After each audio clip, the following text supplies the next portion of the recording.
আসসালামু আলাইকুম everyone, welcome back to another video. Shafin Ahmed. আমরা ক্লাস করতে করতে 67 নম্বর ক্লাসে এসে পড়লাম। আমি আপনাদের প্রমিস করেছিলাম যে 100টা লেসন আমি করাবো। আমি কিন্তু আমার প্রমিস রাখছি, ক্লাস করেই যাচ্ছি। আশা করি আপনারা লেসনটা খুব বেশি বেশি সবাই শেয়ার করছেন, প্র্যাকটিস করছেন এবং আশেপাশের মানুষ আসলেই শিখছেন।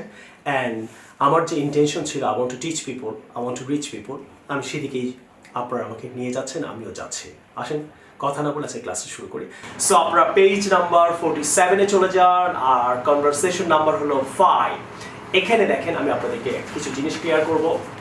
সেটা হলো ওয়েল আই গট গো।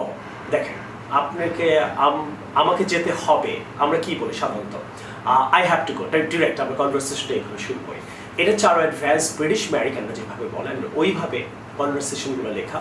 তাহলে আপনারা যখন ইংরেজি মুভি দেখবেন এবং আপনারা যখন ব্রিটিশ আমেরিকান স্টাইল ইংলিশটা বলতে চাবেন তখন অনেকটা ম্যাচ করবে। সো ওয়েল আই গট গো, এখানে আমরা কি বলি I have to go. Goat to গো মানে কি হবেই, তাহলে হ্যাভ টু গো না বলে আমরা এখন থেকে কি বলতে ওয়েল আই গট গো। তাহলে আই গট টু গো না হচ্ছে আই গট গো। কয়েকের গা টপ বাংলায় মনে রাখতে পারে well I got go. But দেখার সময় আপনাকে আই হ্যাভ অ্যাড করতে হবে। I have got to go.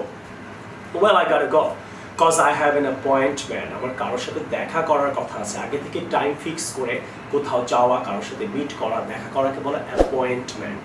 It's not apartment. হ্যাঁ, অ্যাপয়েন্টমেন্ট উইথ সামওয়ান স্পেশাল। আমার কারোর সাথে সামওয়ান স্পেশালের সাথে আমার একটা অ্যাপয়েন্টমেন্ট ঠিক করা আছে, তো আমাকে যেতে হবে। তখন সাদিয়া বলছে আই মিন হারি টু, আমি একটু হারিতে আছি, মানে আমি একটু আমার একটু তাড়া আছে। আমরা বলি না আমার একটু তাড়া আছে, সেই ক্ষেত্রে বলবেন I mean hurry to. I mean hurry to, এটা মনে রাখবেন। হ্যাঁ, ওকে, গুড বাই।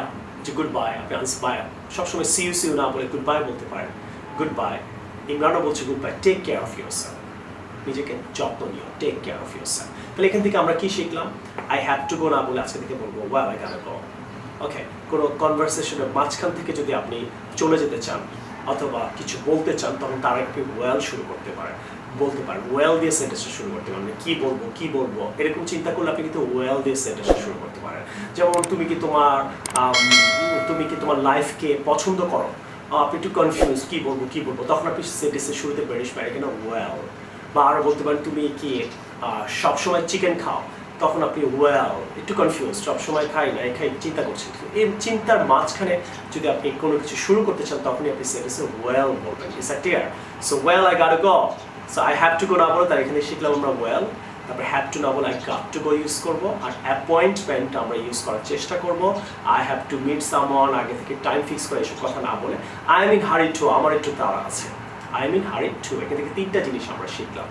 সো আশা করি আপনারা ব্রিটিশ আমেরিকান কনভারসেশনটা পছন্দ করছেন, আর আমিও ক্লাস করেই যাচ্ছি।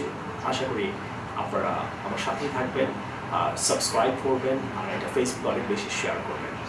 সো এখন আমরা নেক্সট লেসনটা করব। আজকে আমরা এখন যেটা শিখবো সেটা হলো কারেক্ট অ্যান্ড ইনকারেক্ট সেন্টেন্সগুলো নিয়ে আমরা এখন কাজ করবো এই সেকশনে। So let's get started. So যাদের কাছে এই ছোট বইটা আছে, ছোট বইয়ে চলে যান 117 নম্বর পেজে। এখানে আপনি কারেক্ট ইনকারেক্ট সেকশন আছে, এখানে 4টা সেকশন নিয়ে বইটা লেখা। আপনাদেরকে আমি অনেকবার বলেছি structure, advance word, correct incorrect, এবং একটা কথাকে আপনি কতভাবে বলতে পারেন, অনেকগুলো সেকশন। আজকে আমরা কারেক্ট ইনকারেক্ট নিয়ে কাজ করব। নেক্সট আমরা যেটা করব হলো 37 number, when did you eat rice. অনেকে মনে করতে পারে কোয়েশ্চেন্সগুলো তো পাস্ট টেন্সে করতে হবে। না, ডিড যদি থাকে আপনি ভার্বটা কখনো পাস্ট টেন্স ইউজ করবেন না। এইট আছে, উচ্চারণটা এইট হবে। When did you ate rice, তাহলে ডিড যখনই থাকবে ওই ডিডের পরে ভার্বটা অলওয়েজ প্রেজেন্ট থাকবে। তাহলে when did you eat rice, এটা রাইট। অনেকে লিখেন হোয়েন ডিড ইউ প্লেড। দেখেন আপনারা কিন্তু অনেক দিন ধরে ক্লাস করছেন, এখন আপনার অনেক ভুল হতে পারে বলতে গেলে, লিখতে গেলে, সেটাও কিন্তু আমি কারেক্ট করছি, খেয়াল করেন। হয়তো আপনার কোনো বন্ধু বান্ধব হয়তো কারেক্ট করে দিচ্ছে না, কিন্তু আমি কিন্তু আপনাকে কারেক্ট, এবারে আপনি কোনো ভুল যদি করে ফেলেন কথা বলতে গিয়ে, সেটা কিভাবে কারেক্ট করবেন সেটার ক্লাস করাচ্ছি। তাহলে আপনি কারেক্ট ইনকারেক্ট সেকশন খুবই ইম্পর্টেন্ট। আপনারা অবশ্যই এই বইটা আপনারা পুরো বাংলাদেশের সবাই, অনেকে এই বইটা আপনারা অনলাইনে বিকাশে আপনি পেমেন্ট করে অনলাইনে অর্ডার করতে পারবেন। এটা কোনো লাইব্রেরিতে কোনো জায়গায় পাওয়া যায় না। এটা আপনি দুবাইয়ে পাবেন, ইন্ডিয়াতে পাবেন, আমেরিকায় পাবেন, আর বাংলাদেশে আমাদের কল সেন্টারে কল দিয়ে আপনি সব জায়গায় পাবেন। কল সেন্টারে কল দিয়ে আপনি ঢাকার মধ্যে বইটা নিতে পারবেন, ঢাকার বাইরেও নিতে পারবেন। করোনাতেও আমরা বইয়ের সার্ভিস দিচ্ছি। সো আপনারা প্লিজ বইটা আপনার সাথে রাখেন, অনেক বেশি আপনি উপকৃত হবেন। তাহলে when did you saw him হবে না, when did you see him. তাহলে when did you see him, তাহলে ডিড আছে, ডিডের পরে স হবে না। দেখেন আপনার হতে পারে আপনি শিখেছেন, শেখার পর ভুল হতে পারে, ওটাও কিন্তু আমি কারেক্ট করছি। When did you see me, তাহলে when did you called him হবে না, ডিড আছে, ডিড এই অলরেডি পাস্ট টেন্স হয়ে গেছে। হোয়েন ডিড এই যে আপনি পাস্ট টেন্সে প্রশ্ন করছেন, তাহলে when did you call him. When did you told me হবে না, when did you tell me. How did you tell me, why did you tell me. আপনি আরও WH কোয়েশ্চেন ইউজ করবেন। তাহলে when did, how did, where did, with whom did. Clear? তারপরে আপনি ভার্বটা present টেন্সে বলবেন। তাহলে আনসারটা কি হলো? When did you ate rice না, when did you eat rice. আশা করি কারেক্ট ইনকারেক্ট সেন্টেন্সগুলো আপনাদের ভালো লাগছে, dear friends and students, right? So what I am trying to say, I just want you to watch my video as much as really possible, talk to your friends about it, share it with your brothers, sisters and colleagues and all these people you have around you, and order my book right now. আপনারা এই দুইটা বই আপনারা অনেকেই নিয়েছেন, বাংলাদেশের নানান ডিস্ট্রিক্টে বলেন, পৃথিবীর অনেক কান্ট্রি থেকে বাংলাদেশি ভাই বোনরা, স্পেশালি আমি ঢাকার বাইরে যারা থাকে তারা টাকার কারণে অথবা ভালো টিচারের কারণে ইংরেজি শিখতে পারছেন না। যদিও আমি অনেক ভালো টিচার না, আমি জাস্ট চেষ্টা করছি দেশের জন্য কিছু করার। সো বাকিটা আপনাদের উপরে, কেমন করছে এটা আপনারা কমেন্ট সেকশনে জানাবেন। অ্যান্ড তাদের জন্য আমি ইংরেজি ফ্রি লেসনটা করেছি, যাতে আপনারা ঘরে বসে কোচিংয়ে গিয়ে টাকা খরচ করে ইংরেজি শিখতে না হয়, ঘরে বসে শিখতে পারেন। স্পেশালি যারা বাংলাদেশের বাইরে কাজ করেন, সৌদিতে বলেন, ইংল্যান্ডে বলেন, আমেরিকায় বলেন, পৃথিবীর নানান কান্ট্রিতে, তাদের জন্য আমি বাংলাদেশের বাইরে থেকে যারা ক্লাস করেন তারা অবশ্যই আমাদের হোয়াটসঅ্যাপ নাম্বারে যোগাযোগ করবেন, SMS করবেন। আপনি DHL এর মাধ্যমে, সুন্দরবনের মাধ্যমে 7 দিনের মধ্যে আপনার কাছে বই চলে যাবে। 2-1 দিন এদিক ওদিক হতে, ঢাকার বাইরে 3 দিন, ঢাকার মধ্যে 1 দিন পরে পাওয়ার কথা, 2 দিন লাগতে পারে, ঢাকার বাইরে 3 দিন, 3 দিনের জায়গায় 4 দিন লাগতে পারে। ভয় পাওয়ার কোনো কারণে আপনি আপনার বই পেয়ে যাবেন ইনশাআল্লাহ।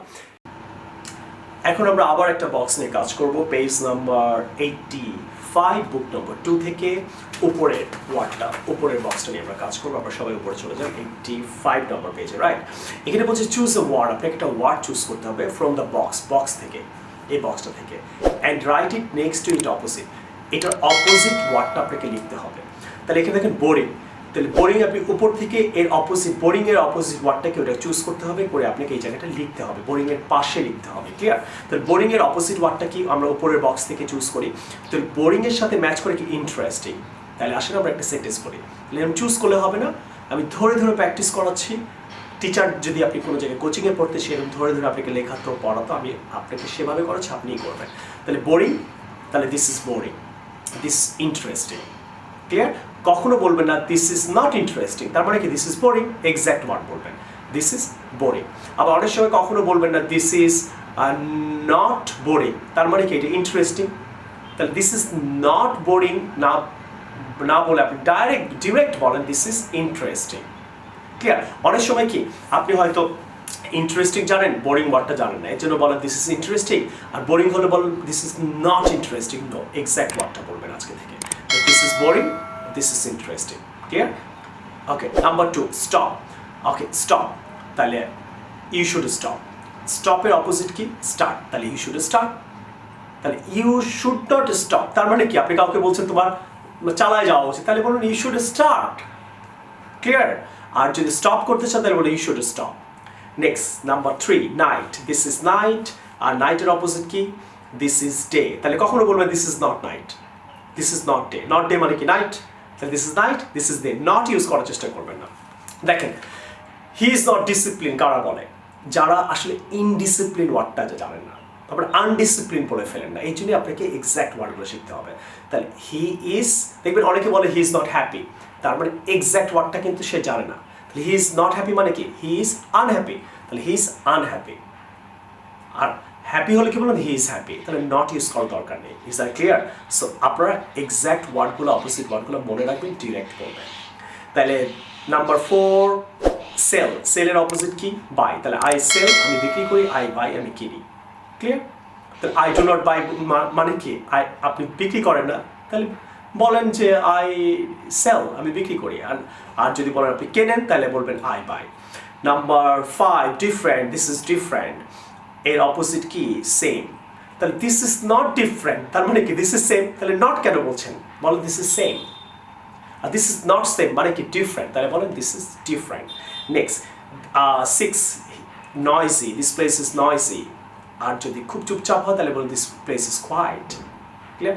This is not a noisy place, this is not quiet, তার মানে কি? নয়েজি। নট ইউজ না করবো, দিস ইজ নয়েজি, আর যদি কোয়াইট হয় দিস ইজ কোয়াইট, মানে চুপচাপ শান্ত জায়গা। Okay okay, old old, this is old, opposite কি this is new. Don't say this is not new, তার মানে কি this is old, this is not new, দেখেন কেমন লাগে, নট নিউ, এটা না বলো this is old. This is not old, this is not old মানে কি দিস ইজ নিউ, তাহলে বলো this is new.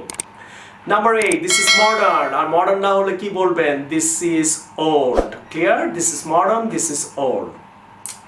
Number 9, this is west, this is এর অপোজিট হলো this is east. Clear? Number 10, after, I will come after, I will go after 5 minutes, আমি 5 minute পরে যাব। after এর অপোজিট কি?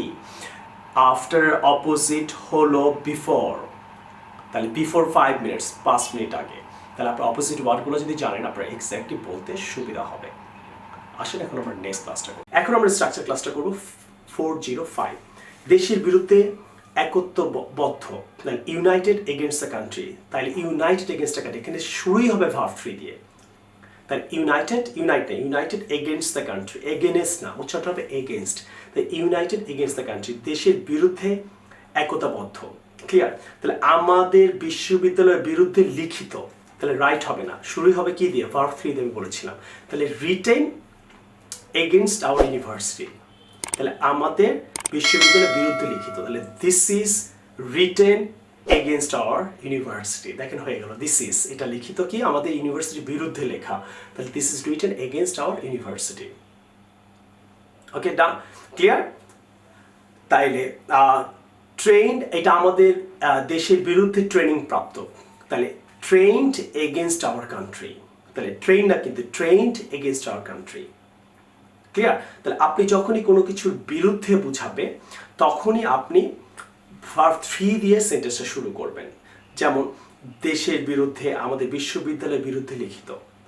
ওকে, আমাদের বিশ্ববিদ্যালয়ের বিরুদ্ধে বলা হয়েছে এটা, তাহলে কি? টোল্ড এগেনস্ট আওয়ার ইউনিভার্সিটি, আমাদের স্কুলের বিরুদ্ধে করা হয়েছে এটা, তাহলে ডান, ডান, তাহলে সেটা শুরু হবে কিন্তু ডু দিয়ে না, ডু ডিড ডান, তাহলে ডান, তারপর কি হবে দেখেন স্ট্রাকচারটা এগেনস্ট আওয়ার স্কুল, তাহলে ডান এগেনস্ট আওয়ার স্কুল, তাহলে এটা আমাদের স্কুলের বিরুদ্ধে করা হয়েছে, this is done against our school. Past tense হলে বলবেন this was done against our school. হবে হলে বলবেন this will be done against our school. Right? তাহলে এটা আপনারা কিছু সেন্টেন্স কমেন্ট সেকশনে লিখবেন, আমাদের কোচিংয়ের বিরুদ্ধে এটা করা হয়েছে। ওকে, আমাদের ইউনিভার্সিটির বিরুদ্ধে এটা বলা হয়েছে। এই দুইটা সেন্টেন্স আমাকে কমেন্ট সেকশনে লিখে জানাবেন। নেক্সট, এইভাবে আপনারা আরও 6টা সেন্টেন্স 10টা সেন্টেন্স মেক করে আমাকে কমেন্ট সেকশনে জানানোর চেষ্টা করবেন। আশা করি লেসনগুলো খুবই ভালো লাগলো dear friends and students. Right, আমি আপনাদেরকে ট্রাই করে যাচ্ছি আপনাদের চমৎকারভাবে 100 ক্লাস করানোর, এবং আপনারা স্লোলি বিগিনিং থেকে ইজি থেকে আপনারা আস্তে আস্তে আস্তে অ্যাডভান্স জিনিসও শিখতে পারছেন। অ্যান্ড আই বিলিভ আপনারা সবাই অনেক বেশি বেনিফিটেড হচ্ছেন, কমেন্ট করছেন, share it on your Facebook, talk to your friends about it. And আপনারা যারা এখনও 2টা বই নেননি, আমি রিকোয়েস্ট করবো তারা 2টা বই এবং এর সাথে একটা সিরিজ, এইটা ইমেলে পাবেন। আর আপনারা এখনই অর্ডার করেন, করে আপনারা ঘরে বসে সুন্দর করে ক্লাসগুলো করেন, প্র্যাকটিস করেন, শেয়ার করেন, ভাই বোনকে বলেন, কলিগ কাজিনদেরকে ইন্সপায়ার করেন। এখনই বই 2টা নিয়ে নেন, নিয়ে আপনারা ঘরে বসে ইনশাআল্লাহ ইংরেজি শিখতে পারবেন। আর আমার নতুন অ্যাডভান্স বইটা আসছে, সেটাও আপনারা পাবেন, আপনারা অ্যাডভান্স ইংরেজিও শিখতে পারবেন। I will see you with a new video some other time. Take care. Allah Hafiz. Assalamu alaikum.